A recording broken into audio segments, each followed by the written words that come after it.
Bien, buenas tardes a todos. Vamos a ver el día de hoy lo que son reglas de inferencia, ¿no?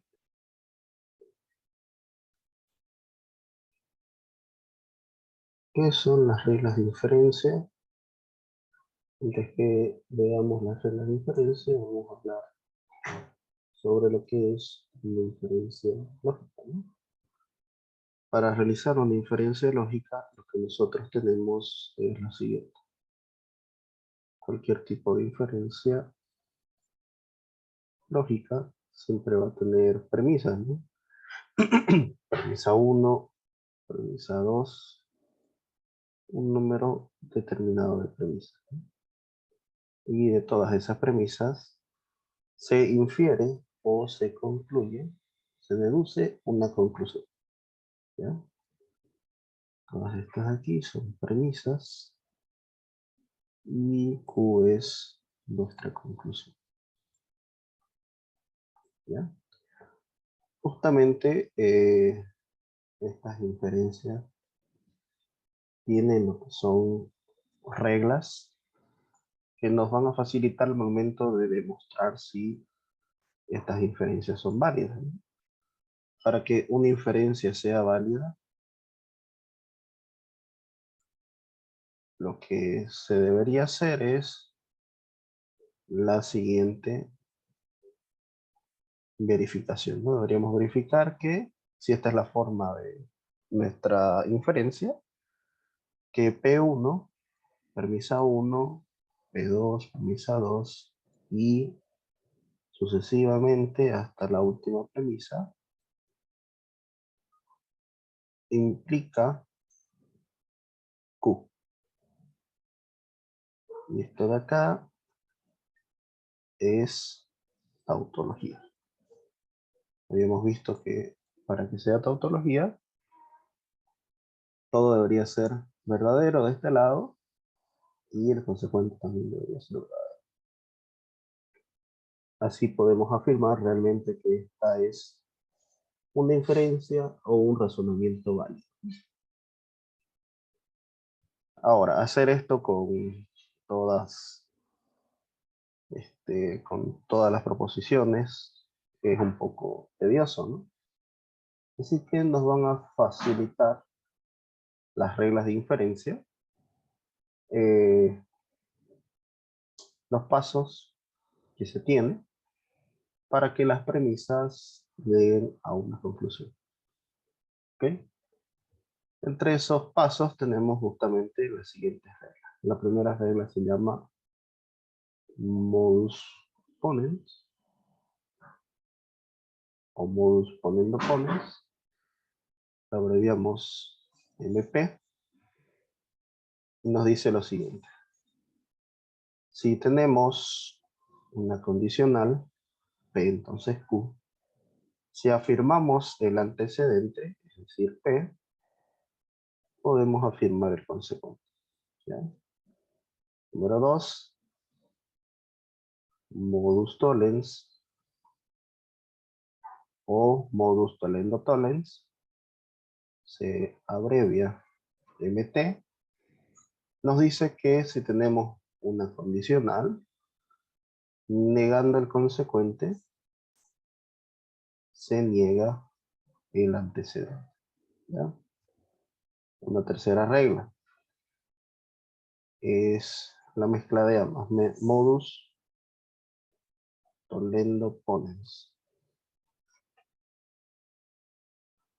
Y se abrevia MTP. ¿Qué diferencia hay con estas dos? Que aquí simplemente vamos a utilizar P o Q. Vamos a negar cualquiera de las dos. Si yo niego P, afirmo Q. Si tuviéramos de esta otra forma, negando Q, se afirma P, ¿ya? Ahí están las tres principales reglas, que son los modus ponens, modus tollens y modus tollendo ponens, ¿ya? Estas reglas nos van a ayudar mucho al momento de hacer demostraciones con el fin de verificar si un argumento o razonamiento es válido, ¿no? Al hablar de razonamiento o argumento válido, nos estamos refiriendo justamente a inferencias lógicas. Tenemos más reglas, vamos a continuar listándolas.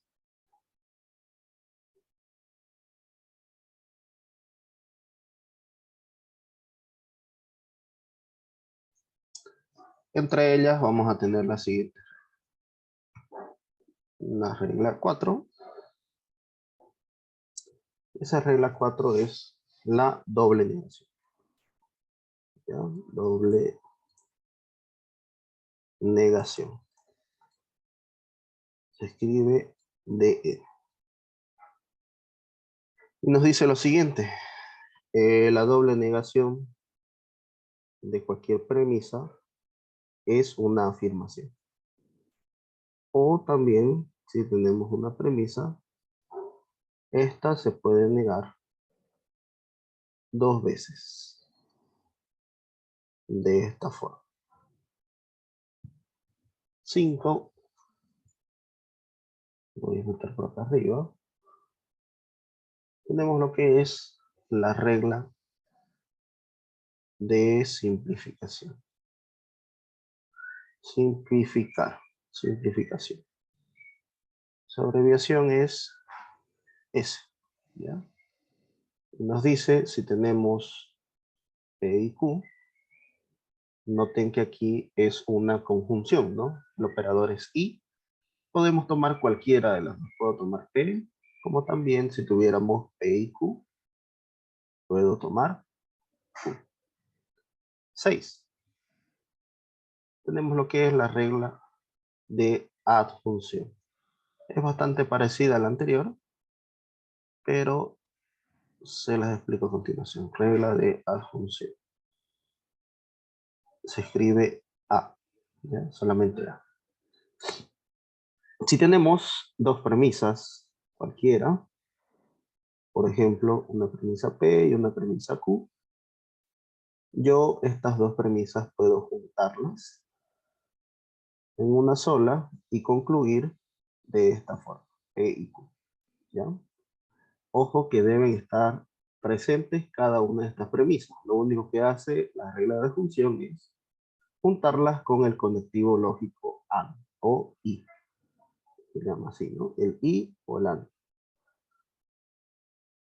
7. El silogismo hipotético. Silogismo hipotético.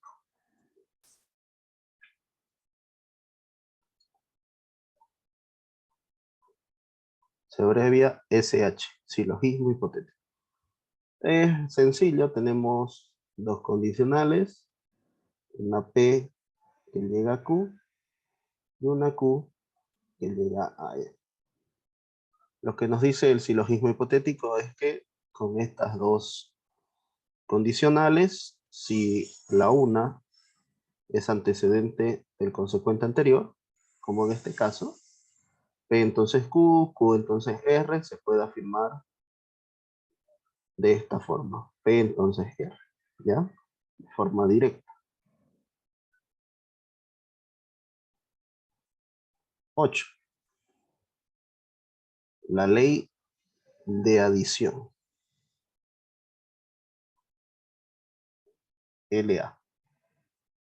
Para la ley de adición se ocupa una disyunción, pero tenemos una premisa cualquiera.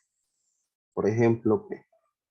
Si nosotros tenemos esta premisa, yo puedo añadirle cualquier otra proposición que se me ocurra, siempre y cuando esté acompañada con una O. Podría ser POQ, POR, P o no Q, cualquier valor. ¿Ya? Y esto se considera también una inferencia válida, no una regla de inferencia. Bueno, hasta aquí ya tenemos la mitad de las reglas. Vamos a continuar viendo otras reglas más. Tenemos lo que es la regla número 9, que es justamente las leyes de De Morgan. El señor que planteó estas reglas apellidaba así, ¿no? De Mori. Y nos dice lo siguiente, la negación de las operaciones binarias, en este caso la operación de la conjunción, es la conjunción negada, es decir, perdón, la disyunción negada. Negación de P o negación. Lo mismo, si tenemos negación de P o Q, vamos a tener negación de P y negación de Q. Una forma fácil de acordarse de esto es que la negación se reparte a ambas proposiciones y que nuestro operador o conector cambia de sentido, ¿no? Si es una I, se es una O, y en este caso si es una O, se es una I. También funciona el paso inverso, es decir, si tenemos de esa forma, podemos concluir negación de P y Q, ¿ya? Lo mismo acá, si tuviéramos negación de P y negación de Q, podemos concluir negación de P o Q. Las cuatro formas de las leyes de Morgan.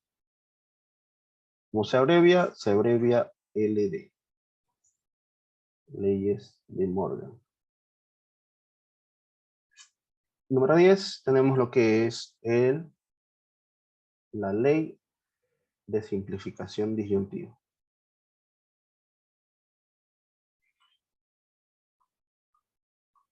Es bastante parecido a lo que era la idempotencia, pero aquí se llama ley de simplificación disyuntiva. Se abrevia LSID. Tenemos una premisa P o acompañado de el mismo valor, ¿no? P o P. Podemos simplificar por simplificación disyuntiva y quedarnos con solamente una. Notemos que aquí ambas proposiciones son las mismas, ¿no? Son iguales. Hay que tomar en cuenta eso. Después, ¿qué más tenemos? Las leyes conmutativas, que es el que se ocupa igual. Su mismo nombre nos lo dice, ¿no? La ley conmutativa. Si tenés P y Q, podés tener Q y P. O si tenés P o Q, podés tener Q o P. Es decir, que se puede conmutar, cambiar de orden las proposiciones con estas dos operaciones. Con el y con el o. Cualquiera de las 12. Las leyes de las bicondicionales o proposiciones bicondicionales. Leyes de proposiciones bicondicionales son estas de acá. LB. ¿Ya? Tenemos la bicondicional. Estas dos son las principales. Esa es la bicondicional, ¿no? Esa bicondicional nos quiere decir P entonces Q, la primera flecha, y la segunda flecha, Q entonces P, de ida y de vuelta. Lo mismo acá, si tuviéramos dos, es decir, P entonces Q y Q entonces P, hay de ida y hay de vuelta, podemos concluir P bicondicional Q. Y ahí tenemos las dos leyes de proposición bicondicional. Hay más, pero estas dos son las principales. De ahí derivan las otras dos. Hay una que nos dice solamente tomar este lado o simplemente tomar este otro lado, ¿no? Pero igual, aplicando una simplificación, podemos deducir a partir de esta premisa cualquiera de las dos, ¿no?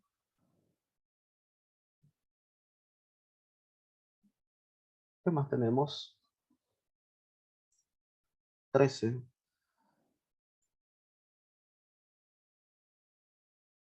Dilema destructivo no se ocupa mucho, regla de absorción tampoco.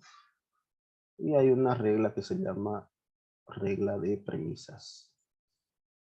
Esta regla de premisas, abreviado RP, lo único que hace es que permite añadir lo que es una nueva premisa. ¿Ya? Obviamente esta premisa debe estar justificada, ¿no? Generalmente se ocupa esta regla cuando se utilizan métodos de demostración que no son el directo, ¿no? Por ejemplo, vamos a ver ahorita que en demostración condicional utilizamos la regla de premisa para añadir el antecedente como una nueva premisa. Y en lo que es la demostración al absurdo, reducción al absurdo, se añade lo que se va a demostrar solamente que negado, ¿no? De esa forma hacemos uso de lo que es la regla de premisa, ¿no? Bien, ahí están las 13 principales. Hay otra más que se llama implicación material. Esto más que todo es una ley igual, pero lo utilizamos mucho. Implicación material. Tenemos esta condicional. ¿Y qué se hace? Se niega el antecedente, el O, perdón, la condicional se hace una O y se copia el consecuente. O al revés, si tenemos negación de P o Q, esto es una condicional. ¿Bien? Bueno, estas van a ser nuestras reglas de inferencia que tenemos que aprendernos a utilizarlas para hacer demostración. Esto es solamente una nota. Todas estas que están numeradas son nuestras reglas de inferencia. Sería bueno que ustedes agarren una hoja y traten de repetirla hasta que más o menos recuerden cómo es su estructura, ¿no? Vamos a pasar al siguiente tema entonces. Y vamos a hablar de métodos de demostración. Bien. Métodos de demostración.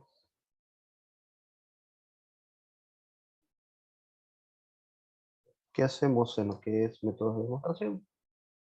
¿Qué método de demostración conocen? A ver, ¿qué métodos han llevado hasta ahora? Directa, indirecta y conjunción. Ya, directa, indirecta y condicional, ¿no? Está bien. Ah, condicional, perdón. Exactamente. Directa, indirecta y condicional. Bien. ¿Han llevado ya lo que son esquemas proposicionales o predicados?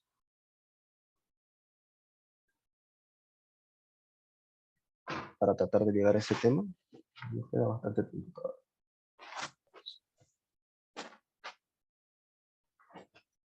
¿Esto de aquí en listo?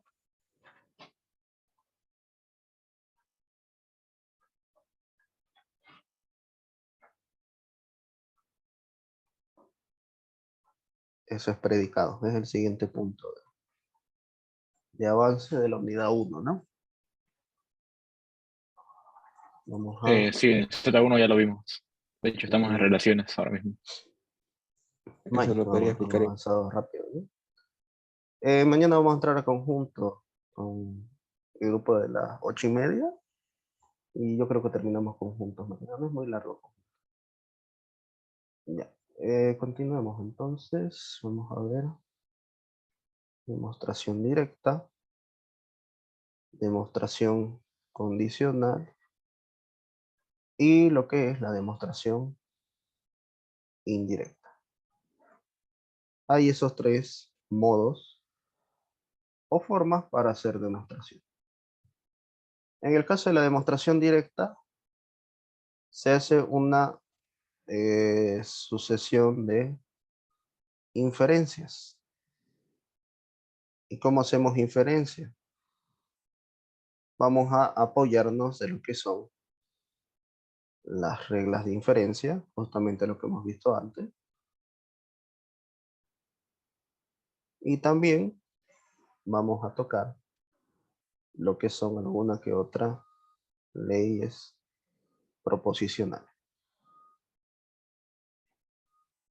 ¿Ya? Las leyes proposicionales. Para demostración condicional tiene 3 pasos. Lo primero que hay que hacer es verificar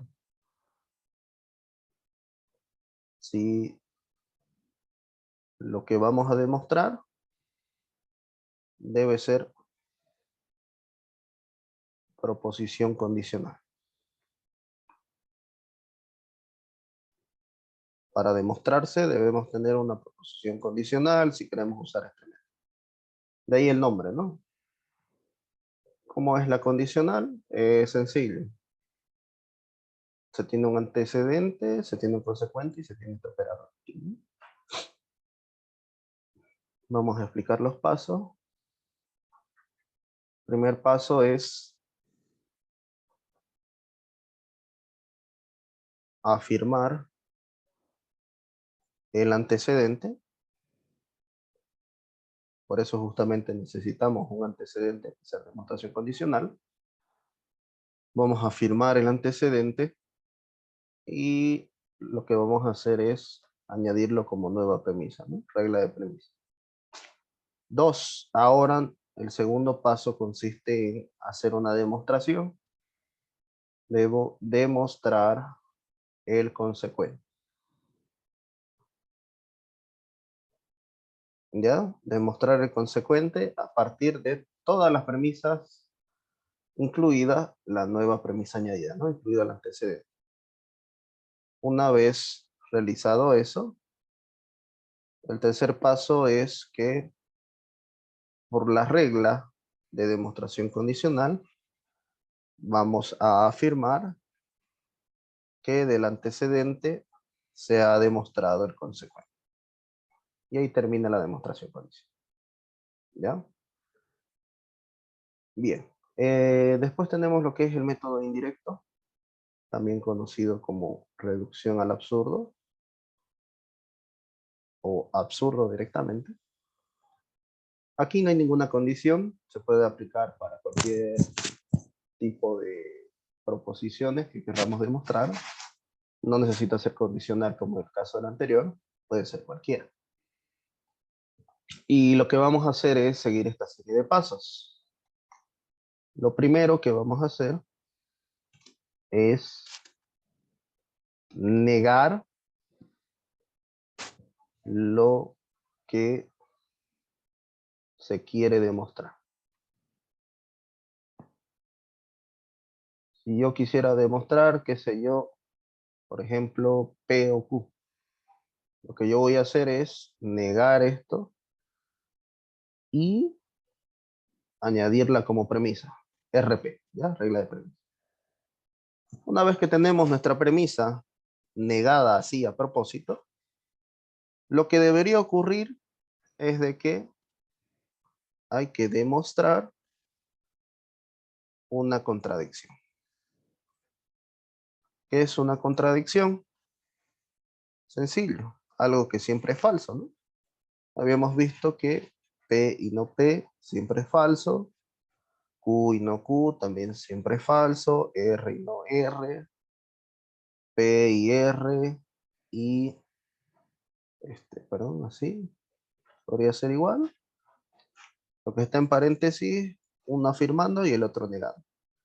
No nos interesa, siempre y cuando sea una proposición, ¿no? No importa si es compuesta o no es compuesta. Si tiene esta estructura que se afirma y luego se niega una misma proposición, vamos a tener una contradicción. Y el tercer paso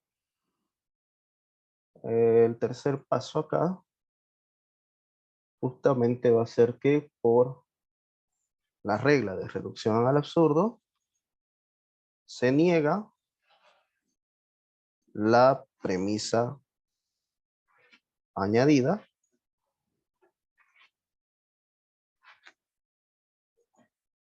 ya que esta incurre o se concluye en una contradicción. Justamente es por eso que si yo quiero demostrar Q, por ejemplo, lo que estoy haciendo es negar eso. Ahora, esto de aquí me debe producir una contradicción. Por lo tanto, al ser esto falso, si nosotros lo volvemos a negar, es decir, así, ¿qué vamos a obtener? Que Q es verdadero, ¿no? Por lo tanto, si esto es falso, al final vamos a tener la doble negación de Q. Que algunos autores o algunos directamente dicen, si la negación es una contradicción, entonces la que no estaba negada es la que es válida.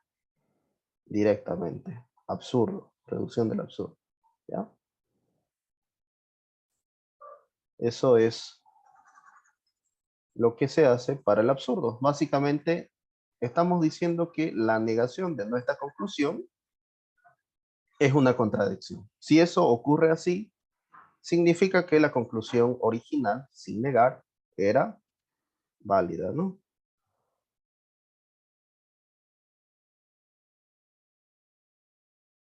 Y ahí están los tres métodos de demostración. Tengo una duda. Sí, dime. En el método condicional, para que se pueda realizar, tiene que haber una condicional, pero el Correcto. antecedente tiene que ser una conjunción. No necesariamente. Aunque haya esto de aquí, y aquí tengas una proposición y otra proposición, se puede hacer lo que es la demostración condicional. Solamente nos interesa de que exista la condicional. Ya lo que está por aquí adelante no simplemente va a ser una proposición, puede ser incluso una proposición compuesta, ¿no? Y ya lo que está de este otro lado es nuestro objetivo a demostrar, ¿no? Ese es el segundo paso.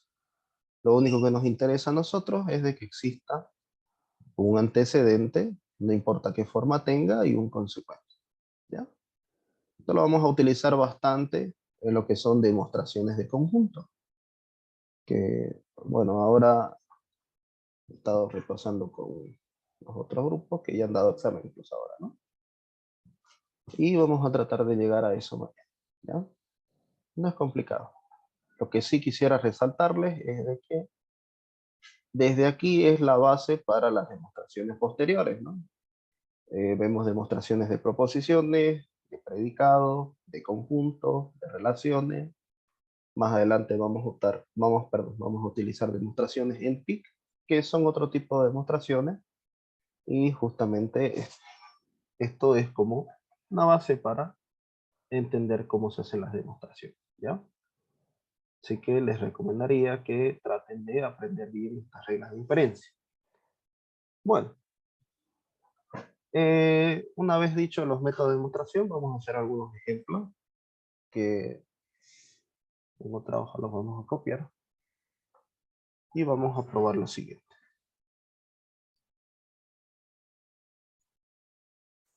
Acá, yo tengo esta inferencia. Mi inferencia dice Q, entonces P. La segunda premisa dice negación de Q. Entonces, negación de la negación de R. Y mi otra premisa me dice negación de P. Estas tres premisas infieren o concluyen en lo siguiente. La conclusión es R, ¿ya? Ahora, la pregunta es, ¿será que esta inferencia, porque es una inferencia, es válida? Que hemos dicho que esta es la premisa 1, premisa 2, premisa 3 y una conclusión, ¿ya? Podemos probarlo, podríamos hacer lo siguiente. Una opción es agarrar todo esto de acá, perdón, Q entonces P, y la premisa 2, bueno, no la voy a copiar, y la premisa 3, todo eso juntado con una conjunción, ¿no? Y la condicional con Q. Y eso debería ser tautología. ¿Hay una forma de probar que sea tautología? Sí, ¿no? Que todo salga verdadero en una tabla de verdad, pero eso es demasiado largo. Así que queda totalmente descartado esa forma. Lo que vamos a hacer es una demostración. Como se hace una demostración, si queremos demostrar que una inferencia es válida, lo que vamos a demostrar siempre será nuestra conclusión. En este caso la conclusión es R. Eso siempre se demuestra. ¿Y cuáles son nuestras premisas? Son estas de aquí, ¿no? Estas proposiciones. Tenemos Q, entonces P. Tenemos negación de Q. Entonces, negación de la negación de R. Y 3, tenemos negación de P. Premisas originales, ¿no? Premisa, premisa y premisa. Ahora, ¿qué método quieren empezar? Podemos hacerlo por el método directo. Por el método condicional no es posible, dado que lo que vamos a demostrar, que es justamente esto de aquí, lo que se quiere demostrar no es una proposición condicional, así que queda descartado el método de demostración condicional. En cambio, podríamos usar también lo que es el método de reducción al absurdo. Nada nos impide usar ese método de demostración. Vamos a empezar por el método directo. ¿Ya? De forma directa,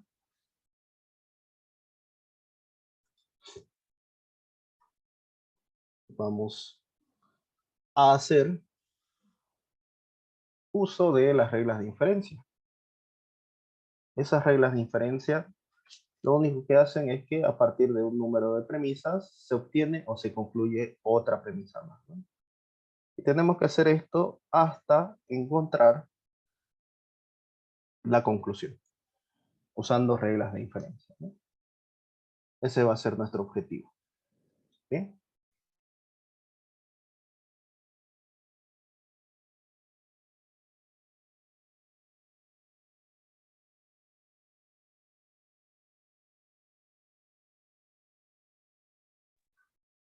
Ya. ¿Bien? Vamos a tener entonces lo siguiente. Quiero indicar con el resaltador lo que podemos hacer. Por si acaso, entre estas tres premisas originales, todas se pueden utilizar para hacer alguna inferencia válida a través de reglas de inferencia. En este caso yo puedo identificar la negación de P. La negación de P es la negación de este consecuente de aquí. Por tanto, lo que hace es hacer uso de un modus tollens. Recuerden que modus tollens teníamos que si se niega el consecuente, podemos negar el antecedente. En este caso nos quedaría negación de Q. Modus tollens de la premisa 1 y la premisa 3. 5. Esta negación de Q, si ustedes observan, es antecedente de la premisa 2. Por tanto, si yo hago uso de un modus ponens entre la premisa 2 y la premisa 4, podemos afirmar negación de la negación de R, ¿no? Y ahí tenemos ese consecuente.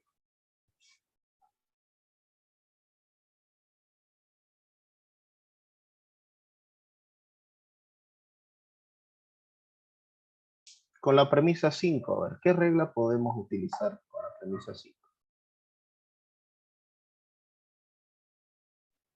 Doble negación. Muy bien, doble negación, ¿no? Vamos a tener como conclusión, haciendo uso de la doble negación, simplemente la premisa R, que es justamente lo que estábamos buscando, ¿no? Así que ahí termina la demostración, hemos encontrado R, y podemos decir que la inferencia es válida. Es decir que con estas tres premisas originales, haciendo uso de reglas de inferencia, distintas reglas de inferencia, efectivamente se puede concluir en Q. En esta Q de aquí, ¿no? Que es R menos Q. Y bien, ese es el método directo. Vamos a hacer el método indirecto. Voy a copiar esto de aquí de nuevo.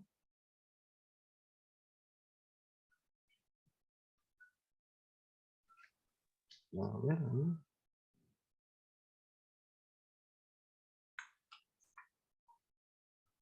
Vamos a estar escribiéndolo de nuevo. Eso es lo bueno de la pizarra virtual, ¿no? Si tuviera la pizarra real tendría que copiar de nuevo. Ya.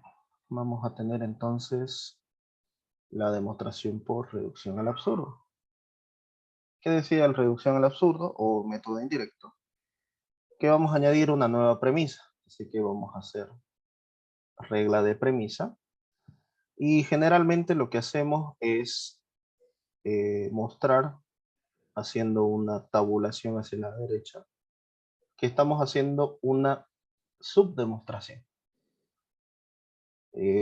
Por eso se llama indirecto. Básicamente vamos a negar R, y yo al introducir esta R negada en estas premisas, automáticamente esto tiene que ser falso.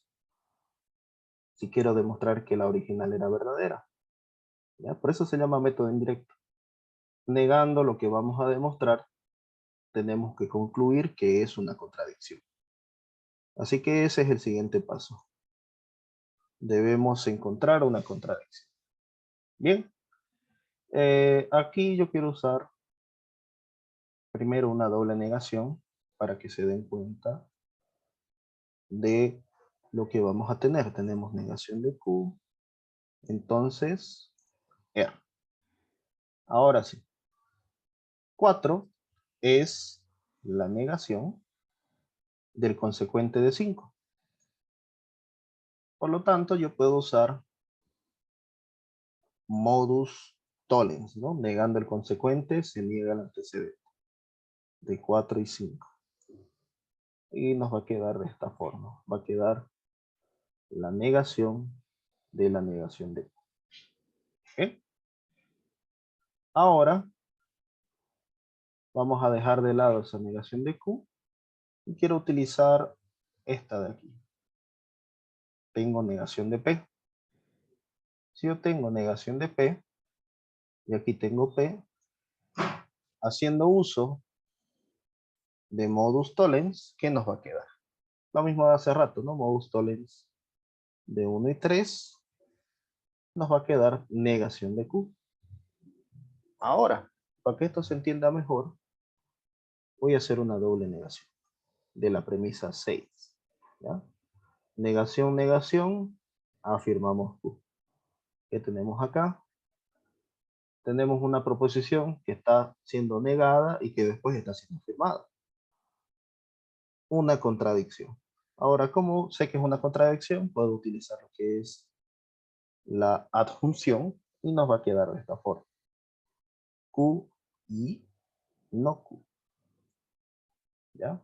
Q y no Q. Y vamos a tener adjunción de 7 y 8. Y bueno, ahí está mi contradicción. Es muy visible. Así que al añadir este señor de acá, se produce una contradicción. Por lo tanto, lo que deberíamos hacer nosotros es negar lo que hemos añadido por reducción al absurdo. ¿Qué premisa hemos añadido mal? La 4. ¿Dónde está su contradicción? En la premisa 9. O directamente, como sé que esto es una doble negación, podría tomar R como válida. Ya que esta de aquí es falso, la original sin negar es verdadero. Por lo tanto, podemos afirmar de que esta inferencia es válido. ¿Ya? Y ahí termina este método de demostración. Bueno, hasta aquí. ¿Tienen alguna pregunta?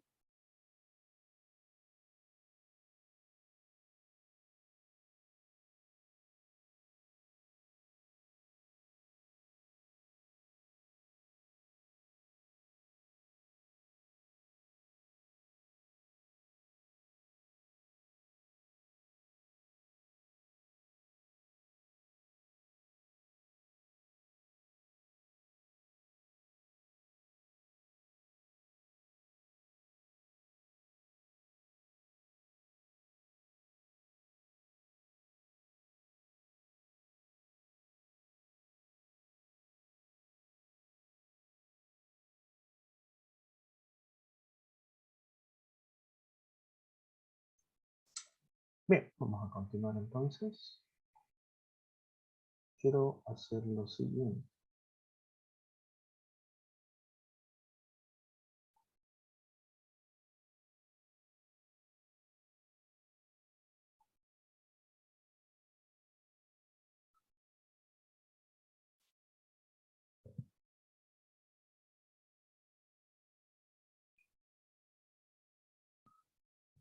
Vamos a ver aquí.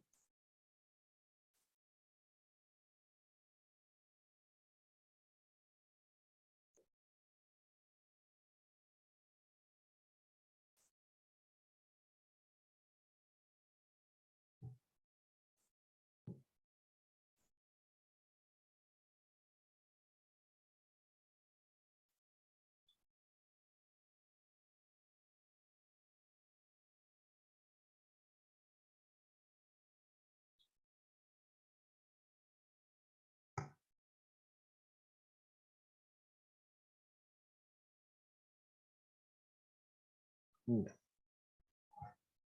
Vamos a pasar a lógica de predicados. Igual aquí vamos a ver demostraciones. Lógica de predicados. ¿Qué es la lógica de predicados? Básicamente es bastante similar a lo que teníamos antes, ¿no? De la lógica de proposiciones.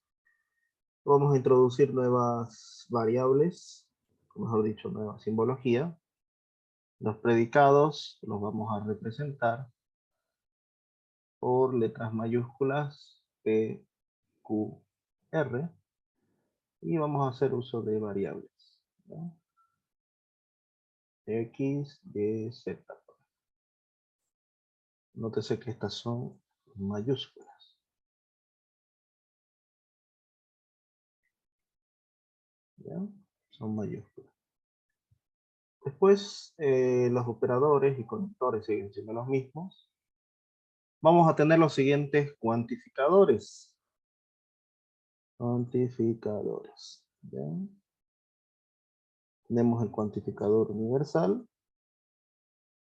Con ese cuantificador universal se escribe de esta forma y se lee para todo, para cada y para cualquiera.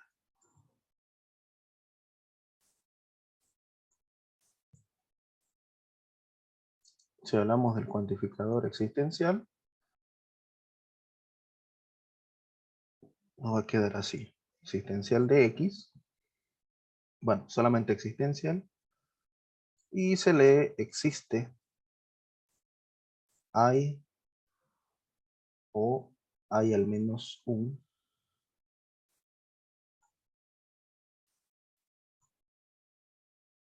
Cualquiera de esas formas se puede leer, ¿no? ¿Qué más tenemos? Para definir un predicado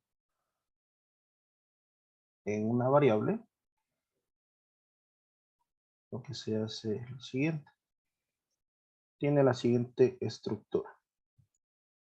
Nos dice lo siguiente, por ejemplo, P es el predicado con variable X. Esta es su parte simbólica. Y de este lado vamos a tener de forma literal, ¿no? En lenguaje natural. Por ejemplo, X es par. ¿Ya? Esto está escrito en lenguaje natural y a la parte izquierda es lenguaje formal.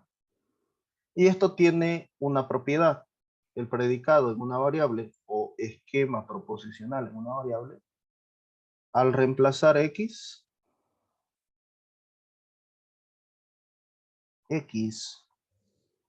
por un valor constante o un valor conocido, dice, se convierte en una proposición.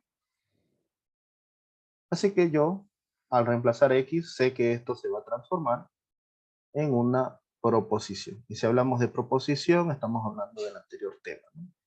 De todas las leyes, reglas y demás cosas que hemos visto para proposiciones. Por eso igual se le denomina esquema proposicional. Por ejemplo, aquí, en lugar de X, yo quiero hablar del 2. Y sería 2 es par. ¿Esto es una proposición? Sí, porque puede ser verdadero o falso. ¿Qué tenemos aquí? 2 es par, sería su valor de verdad. ¿Qué valor de verdad tiene? Verdadero, ¿no? Si hablamos del 1, 1 es par. Aquí el valor de verdad de esa proposición, porque es una proposición ahora, es falso. Esto como ejemplo, ¿ya? Entonces, lo que es un predicado es una sucesión de palabras que que posee obviamente una variable, que reemplazando esa variable, generalmente va a ser X, por un valor conocido, un valor constante, esta se transforma en una proposición. Por si acaso, aquí tenemos un predicado. Y a estas dos habíamos dicho que se llaman proposiciones. Y se llaman proposiciones singulares. Ahorita vamos a ver por qué. Proposición singular o proposiciones singulares, ¿no? En este caso tenemos dos. ¿Ya? Ok. Ahora, si hablamos de la raíz o la solución de un esquema proposicional, sabemos que si A es raíz de P de X, entonces esto ocurre si solamente si el valor de verdad de P de A es verdadero. ¿Ya? En otras palabras, 2 es una raíz de este predicado. Sí, porque su valor de verdad al reemplazar el 2 es verdadero. En cambio, 1 no es una raíz de este predicado. ¿Por qué? Porque al reemplazar 1 efectivamente nos da falso. Así que es raíz. Esta de aquí y esta no es raíz. Hablando de las raíces de un predicado. Bien.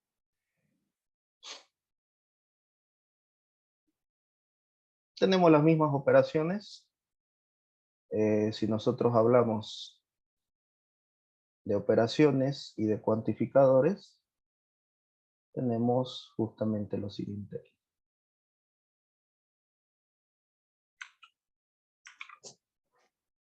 Por acá, ¿no? ¿Ya? Operaciones, si P y Q son predicados, en un mismo universo, obviamente. Aquí tenemos las negaciones, negación de P, negación de Q, P y Q, P o Q, P condicional Q, P bicondicional Q. Sus cuantificadores. Ahora, esto de aquí sí es bueno resaltar, que los cuantificadores son dos. Aquí tenemos proposiciones cuantificadas. No estamos hablando solamente de un predicado, sino que estamos hablando de proposiciones cuantificadas. Nosotros, al agregar un cuantificador a un predicado, Si es un cuantificador universal, se va a transformar en una proposición universal. Si es un cuantificador existencial, como en este caso, tenemos una proposición de tipo existencial. O también se llama proposición particular. ¿Ya? Vamos a ver después eso. Por si acaso, para el cuantificador universal utilizamos la coma y para el existencial se utilizan los dos puntos, ¿no? Para representar la frase de tal que. O simplemente a separar el cuantificador de nuestro predicado. Por ejemplo, si nosotros habíamos dicho que P de X es par, ¿cómo se leería esto de aquí? Para todo X, P de X se lee así de forma simbólica, pero en lenguaje natural nos diría la siguiente. Para complementar un poco, X es número par, porque no te mucho.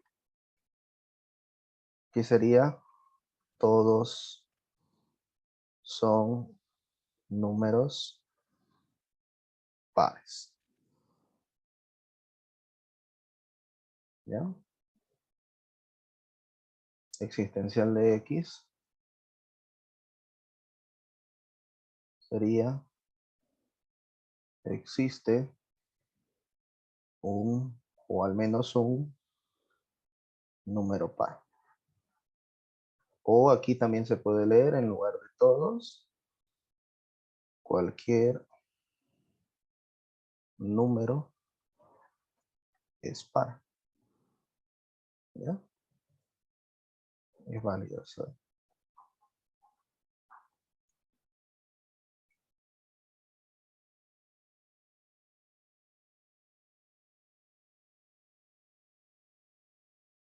Ahí está cuantificado. La primera es una proposición universal y la segunda una proposición existencial. Bien, continuemos. ¿Qué más tenemos por acá? Bueno, hay dos formas entonces de transformar nuestro predicado en proposición. ¿Ya? ¿De qué forma? Si yo tengo P de X y le asigno un valor X igual a A, voy a tener P de A. Y esto es una proposición singular. Si yo tengo P de X y le añado cualquiera de estos dos cuantificadores, vamos a tener para todo X, P de X, una opción, una proposición universal y existencial de X para todo X, una proposición de tipo existencial. ¿Ya? Estos son los dos caminos que se puede tomar para transformar el predicado en una proposición. Bien. Vamos a ver el tema de la negación de estos cuantificadores. No es muy complicado. La negación de cuantificadores.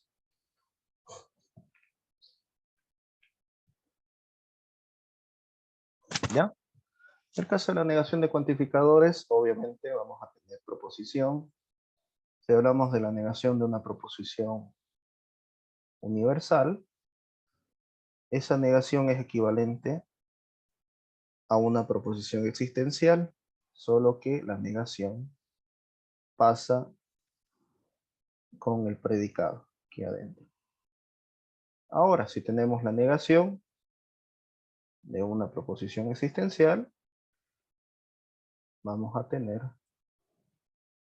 una proposición universal y la negación que acompaña al predicado, ¿no? Básicamente esta negación lo cambia y se pasa de él. Esa es la negación de cuantificadores. Vamos a hablar entonces ahora de este tema de acá. Es muy útil esto. Las proposiciones categóricas. Si nosotros hablamos de proposiciones categóricas, tenemos lo siguiente. Existe la proposición categórica A, que es la universal afirmativa. También tenemos lo que es la proposición categórica E, que es la universal negativa. También tenemos la proposición categórica I, que es la existencial, o algunos de ellos en particular, existencial afirmativa. Y tenemos lo que es la proposición categórica O, que es la existencial negativa. Bien, cada una de ellas tiene su parte literal, es decir, el lenguaje natural. La universal afirmativa se lee de esta forma. Todo S o todos los S son P, siendo S y P predicados. En su lenguaje simbólico tendríamos para todo X, S de X, entonces P de X. Y aquí se lee de esta forma. La universal negativa nos dice ningún S es P. Ya está la proposición, perdón, el cuantificador universal. Y también tenemos lo que es de la siguiente manera, ¿no? S de X. Entonces, la única diferencia aquí es esta negación. No P de X. En el caso de la existencial afirmativa nos dice algún S es P. Y vean que ya utilizamos el cuantificador existencial. Tenemos S de X y P de X. Acá, si tenemos el existencial negativo, su forma es algún S no es P. Y tenemos existencial de X, S de X y no P de X. ¿Ya? Y ahí termina lo que es las 4 proposiciones categóricas. Tenemos entonces el lenguaje natural, cómo se escribe, o cuál es su formato, y el lenguaje formal, o lenguaje de símbolos, ¿no? Algunos ejemplos, vamos a tener los siguientes. Vamos a tener lo siguiente, a ver, sean los predicados en una variable. Yo quiero decir lo siguiente. Voy a decir m de x. X es mamífero. Y a ver, ¿qué más podemos hacer? Vamos a usar a de x. X es ave. P de x. X tiene plumas. Y T de x, ¿no? X es terrestre, ¿no? ¿Ya? Ahora sí. Voy a escribir de la siguiente manera. Vamos a escribir en lenguaje natural y en lenguaje simbólico algunas preposiciones categóricas. Por ejemplo, si yo quiero escribir que todas las aves tienen plumas, ¿qué proposición categórica es esa? Una universal afirmativa, ¿no? De este tipo de aves. Y se escribiría de la siguiente forma. Para todo x, a de x, entonces p de x. Y así se lee, todas las aves son, o mejor dicho, tienen pluma. ¿Ya? Ahora, si quisiera escribir de esta forma,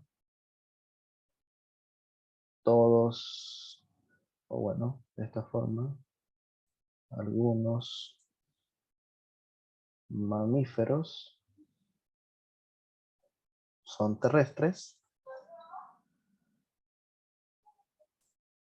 Algunos mamíferos son terrestres, sería una proposición categórica del tipo existencial afirmativa, ¿no? Algún M es T y se escribe de esta forma. Existencial de X, M de X y T de X. ¿Ok? Luego vamos a tener otra, aunque no sea cierto, podríamos decir que todas las aves o ningún ave es terrestre. Obviamente esto no es cierto, pero vamos a usarlo de ejemplo, ¿no? Ningún A es T, se refiere a una universal negativa y se escribe de esta forma. Para todo X, A de X, entonces no T de X.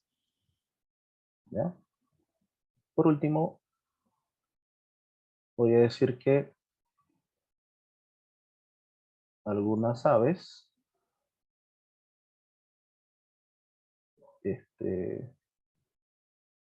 no son terrestres.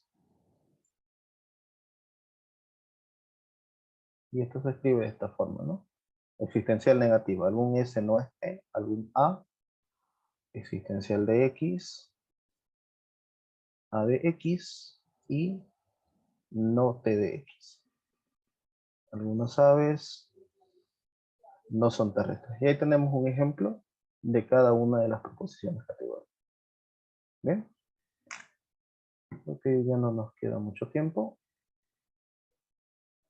Simplemente quiero copiar esto de aquí y con esto terminaríamos por hoy. Vamos a tener esto de aquí. Voy a pasar.